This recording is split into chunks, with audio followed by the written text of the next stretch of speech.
Assalamu alaikum warahmatullahi wabarakatuh. Ili upate utulivu katika swala, usikubali kujikuna hata mara moja.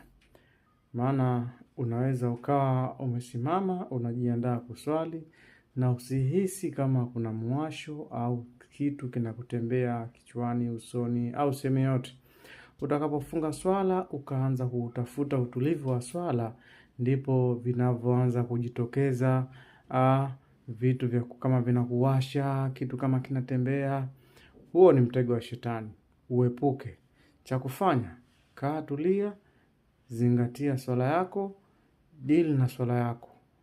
Huo muwasho, kitu kinakutembea, usishughulike navyo, kwa sababu utakapothubutu kujikuna mara moja au kuhisi kitu kinakutembea ukatamani kukitoa, tayari umenaswa na mtego wa shetani. Baada ya kujikuna mara moja, hutoacha kujikuna, utaendelea mpaka mwisho wa swala.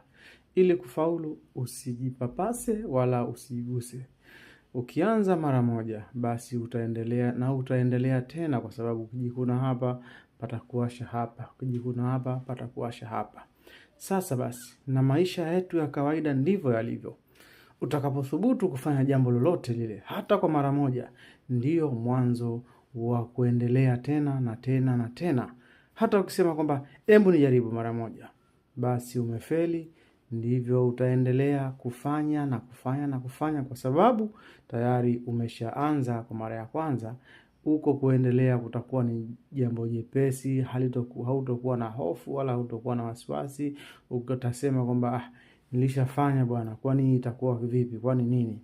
Ndivyo mtego wa shetani unavyotukamata. Kwa hivyo tujitahidi kuto kufanya kabisa majambo ambayo yanaweza kutuletea shida kwenye maisha yetu. Na safari moja huanzisha safari nyingine.